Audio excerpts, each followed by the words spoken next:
right, boys and girls, welcome back to Freedom Steel. This is part 2 of the Atkinson oral arguments on the government side of the case. So this is about felon in possession, or convicted felons being able to own a firearm, and a gentleman who had a nonviolent felony 20 plus years ago trying to get his rights restored, in case you didn't see part 1. So, looks like this thing was going to run long, so we're trying to break it up into a couple of parts. So let's get right back into this thing and pick up where we left off, where the government was arguing that 922G1 prohibition on a categorical prohibition on felons was constitutional in all its respects, and the judges, this 3-judge panel of the appellate court, was not buying it. I'm not signing on to that. Or even the presumptive permissive language in Bruin itself, which contradicts its own rule. Well, but, to be clear, nothing in our analysis should be interpreted, et cetera, and then on it goes, are in fact law-abiding. But whatever law, see, the problem is that just kicks the can down the road a little bit. Who is law-abiding? Mr. Atkinson says, I'm a law-abiding person. I've behaved myself for the last 20, 25 years. And the government's position, the 922G position, is that you can't be seen as law-abiding if you have a prior felony in your rap sheet, and it really doesn't matter how long. And you cited us recidivism statistics that would suggest that having that felony in your rap sheet maybe does make you worse than the ordinary citizen. So there are a lot of sub-questions in here. So this is another teachable moment for our side. This is where we're going to have another. So there in Heller, if you go back to some of the buzzwords, long-standing, law-abiding citizens, there are going to be, arms. That's being debated in Texas court about suppressors.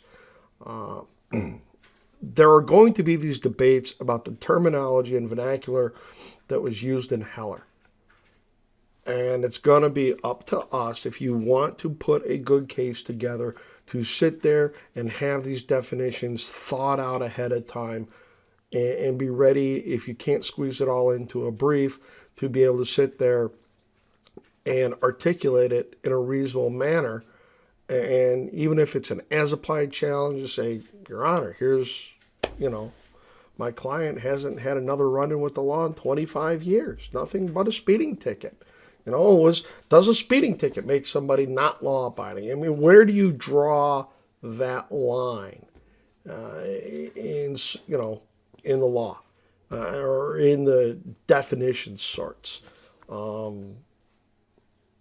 That's it. And I think these judges are struggling with that, and I think it's going to be up to us. If you want to win more cases, if you want to win them over, you got to outwork the other guy, and that means we need to put forth a better argument than they are. Right now with this guy, in the government's case, that's not very hard to do, but I'm not going to be convinced that's why Giffords and Company is trying to shoehorn their way into other cases around the country. And I haven't looked at the briefing schedule to see if they did on this one. We know that the Medical Society did so on one about homes with daycares and foster children. So, take note. Yes, Your Honor, and I think there are, of course, many questions to be resolved about the scope of the Second Amendment in light of the Supreme Court's decision in Bruin. I think the reason that we do not think this is a particularly complicated case, and why we think the D.C. Circuit got it right and the Fourth Circuit got it right, and the Third Circuit in discussing the felony background got it right in its Falajtar decision, is that there is strong historical support for disarming felons, and that's why whether the felony, that's where the history needs to be more granular. Whether the felony was one that we would today call a violent felony, murder, let's say, or whether the felony was nonviolent, defrauding old people out of their savings accounts, using the internet to do it or something. Yes, and I think that's the precise issue that was presented to those courts of appeals that I was talking about, that decided the historical record supports a ban on, once someone has committed a felony, violent or nonviolent, a legislature is permitted to determine that that person just cannot be trusted with a firearm. And the Constitution does not afford someone a right to come into court and get sort of a hyper-individualized assessment that would raise all of the sorts of administrability and workability problems that don't have a historical foundation, and that would get into the same types of definitional problems. None of those cases cited a historical analog at the founding. That's what we're being told we need to find in order to sustain firearms regulations post-Bruin. The analysis that was done in those cases was completely different and is in the background, retired. Bingo. Dude, you've just been told everything the foundation you've built your arguments on is like the beaches at Daytona. It's been washed away. It's gone. That case law is retired. The standard they used to review them was nothing like what they used in New York, or what they are now articulating must be used in post-New York. You're just not getting it. I don't know how much clearer and I think that's Justice Sykes. I don't know how much clearer they can make it for this guy to figure that out. Now we have to start over. This is new.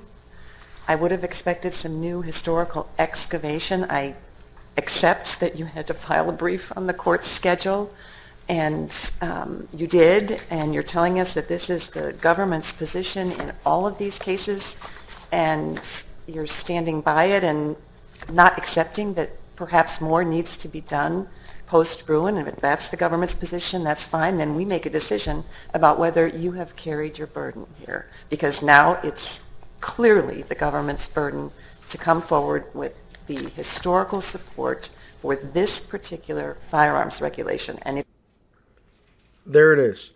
They are getting New York to a T. And, this guy just refuses to say, yeah, we'll take another stab at it. We'll do the homework, and it's not happening. I mean, they absolutely get that everything that was before this is flushed down the toilet. No muss. if you fail to do so, you lose, he wins. End of story. So, Boom. They understand that not only is it a historical look back, but the burden is on the government. The burden, when the courts had put the burden on us to prove that it fell under the Second Amendment, it's not the case anymore. Is it conduct that falls under the Second Amendment? Possession and ownership clearly is. Boom, done. That's it. Easy case to make. Now, the burden is on the government to prove that that regulation, which attacks, restricts, regulates conduct under the Second Amendment, is lawful based on a historical analysis. And they're not doing it. And this judge just said, you're woefully inadequate in the sources you've provided and what you're standing on. And he ain't getting it. that's where we find ourselves. I'd like to be very clear. I think we explained why we think that an affirmance would be entirely appropriate You did here. it by reference to those other cases that did the analysis differently. Now we're in new territory. No other constitutional right is treated this way. The Second Amendment has gone from a second-class right to a supercharged right. Holy shit. The Second Amendment has gone from a second-class right, which we heard Justice Thomas and Alito complain about repeatedly, to a supercharged right. To a point where they're saying that in this case, a permanent bar on a man convicted of a nonviolent felony could be unconstitutional under New York. If the other one was a mic drop and the other comment was a napalm strike, this is a tactical nuke on the government's position. The playing field has clearly changed, and I think that's Chief Justice Sykes. And if the Chief Justice of the Seventh Circuit Court of Appeals is making that kind of a statement, and I'll say this, these judges have nobody but themselves to blame for this. You guys dinked around with Heller. You refused to take Heller's admonishment. Now, on page 63, we know of no other enumerated constitutional right subjected to a freestanding interest balancing approach. The very enumeration of that right takes out of the hands of government, even the third branch of government, the ability to decide whether the right is really worth insisting upon. A constitutional right subject to future judges' assessments is no constitutional guarantee at all. Look it up. Page 63 of the Heller decision. That has been the standard all along. No interest balancing. No tiers of scrutiny. But that's what the courts did. That's what the Ninth Circuit did. The Seventh Circuit came up with this two-part test. And Justice Sykes was part of the Ezell panel where this two-part test emanated from. They didn't, and every time we had a case up there, Moore was probably the big exception on Kerry because it was a categorical ban.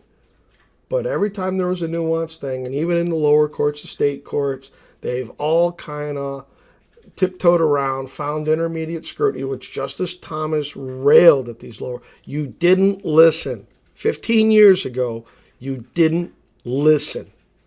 And then you played this fuck around and find out game. And you know what? You fucked around and you found out. You may not like the standard that's been enumerated in New York that now makes this supercharged Second Amendment right, but you did it. Had you tossed out semi-auto bans, had you tossed out mag bans, tossed out bullshit like the FOID card, had you gone through and done a reasonable job that no other right is treated this way, then maybe you might have saved that two-part test if it had been applied in a reasonable manner where, say, strict scrutiny was applied to most of these things. But nope. You guys did exactly what Justice Thomas cited. You did an interest balancing approach that more often than not paid deference to the legislatures, whether it be a city council, state legislature, Congress, or whatever. More often than not, you gave them deference over a fundamental enumerated right in the Constitution. Not some made-up right, an enumerated right. One that they specifically articulated in 27 words. And now shall not be infringed actually means something. And that's what there is.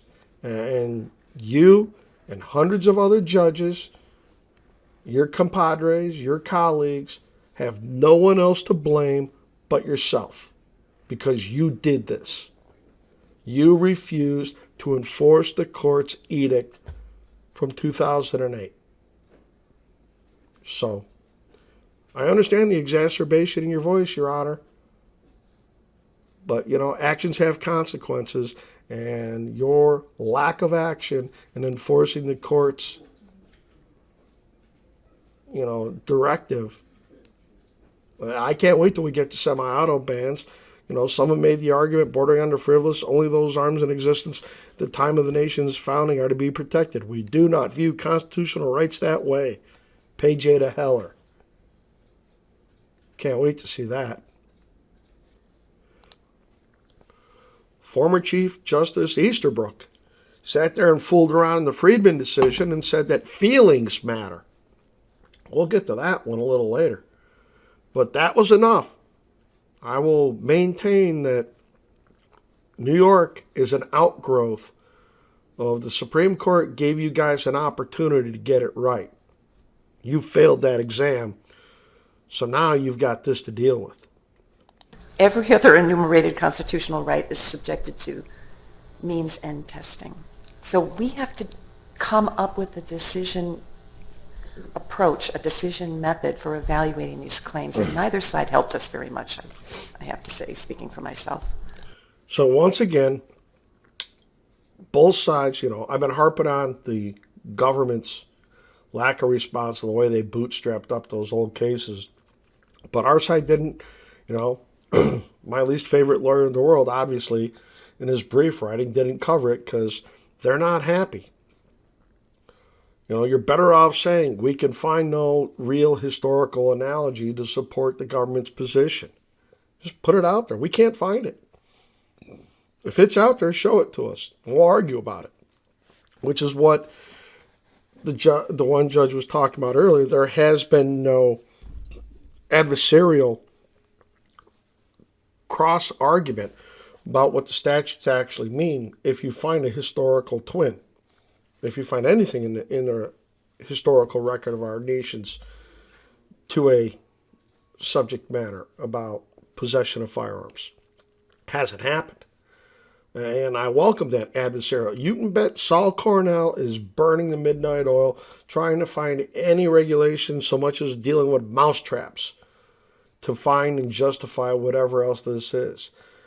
These oral arguments should send shivers down the spines of the anti-gunners, be they, you know, the advocacy groups like Giffords or the members of legislative bodies. Your time is numbered. The time that this stuff is going to go allowed to be gone on unchecked. And this is one where, in a teaching moment again, I think that had you put in the historical references, our side had done the work and put it forward, even if we can't find any. Here's what we've been able to find. We don't think these work. And here's what we've got. We've seen what we've seen what the government has said, and we disagree with those, and here's why. And we can't find anything else. And put that down, then there's no discussion of a remand. And I think that if we're going to challenge semi-auto bans, mag bans, and the rest, and all the other stuff, you better have it wired tight going into this. And not just, we'll catch it on a reply. No. That shit better be wired tight. So. Well, I do want to make sure to highlight the points that we think are relevant historical analogs, while also making clear that if the court does not think there is enough in the current briefing, of course, it should not take the drastic step and unprecedented It wouldn't step be of drastic and declaring- unprecedented to say that in this as-applied challenge, in which the government bears the burden of demonstrating and establishing that 922G is consistent, G1 is consistent with the nation's legal history and tradition by reference to a historical analog at the time of the founding. If you fail to do that in this round, you lose under the standard traditional burdens in litigation. I do want to make sure. Dude, she's told you. You said, well, if the court, they've told you. They have just sit here and spent 15 minutes telling you you didn't do a good enough job. And you're arguing. Now you've done pissed them off. For this plaintiff, not for all, but for this plaintiff. It's an as-applied challenge. But I think opening the floodgates where no court has gone before to say that a federal felony cannot serve as a proper basis. It's an as-applied challenge, good for this plaintiff only. I really respectfully do not think that would work, Your Honor. I think that would sort of open, this is one of the core pieces of gun safety legislation that has been repeatedly So if referenced this court as were to valid. say the government has failed to meet its burden in this case post-Bruin, Mr. Atkinson is entitled to a declaration that's effective for him only. Mr. Soder, can I ask you what? Can we? Dude, this is like arguing with your wife. You're not going to win. She has told you she is thinking on her feet about parsing this out to where it's an as-applied challenge. So it's not across the board. Felony convictions are no longer disqualifiers. And you're not taking the hint. Can we take away from this? You've got a tough message to deliver here today, standing on your brief, and you've done it. Is what it is. But can we take you, or can we ask you that if the court remands and enters a briefing order articulating what we understand the requisite inquiry now needs to entail after Bruin, that you will take that back to the department and embark upon responding to that briefing order and proceeding in the district court in good faith and after consulting with the powers that be and what have you. Of course, Your Honor.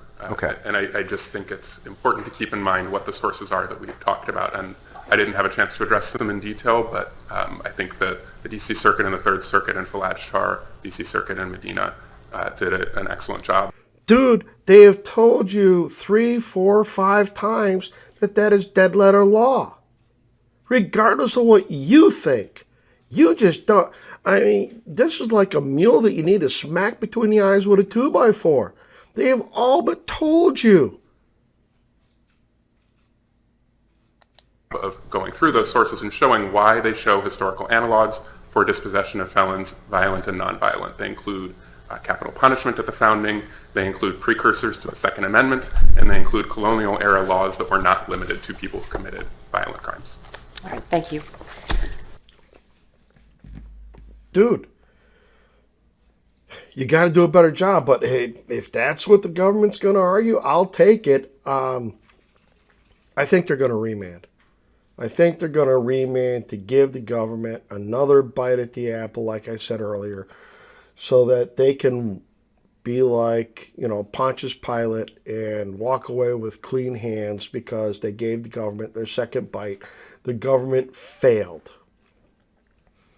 And based on that, I'm not even sure that they would do a second oral argument, but that's a possibility to see this panel back again. But it would be very interesting to see this panel pull up what they would do on a semi-auto ban or other stuff, the Floyd card case, any of those other things. That's going to be real interesting. The government clearly didn't carry their burden in this. They just kept harping back to the same old, no matter how many times. So I don't know if this guy can't think on his feet, if he has just been told this is our position, we're sticking to it. We're not,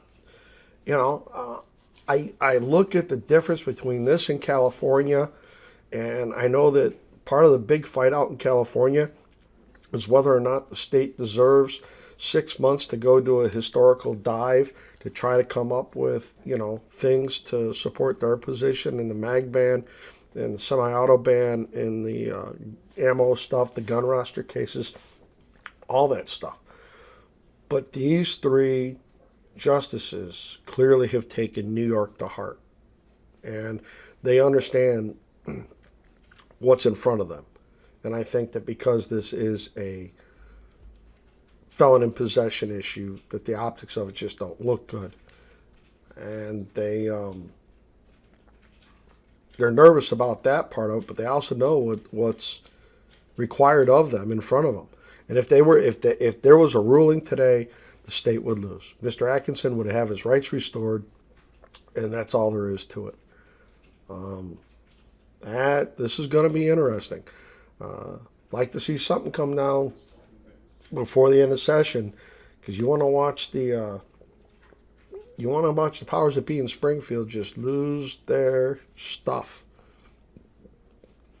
This would be one. So, guys, that's part 2 of Atkinson, the government's arguments on the prohibition on felons in possession or felon disqualifications on firearms ownership, 922G1.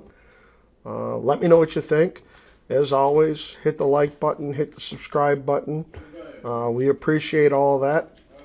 And we're going to be getting to some other cases that we've got on the docket, update on California, update on Illinois, a few things like that in light. And I think these orals are going to factor into that, along with what we're seeing judges around the country write and some other stuff. So I will get to that shortly here. We'll deal with a bunch of this. And, as always, frag out.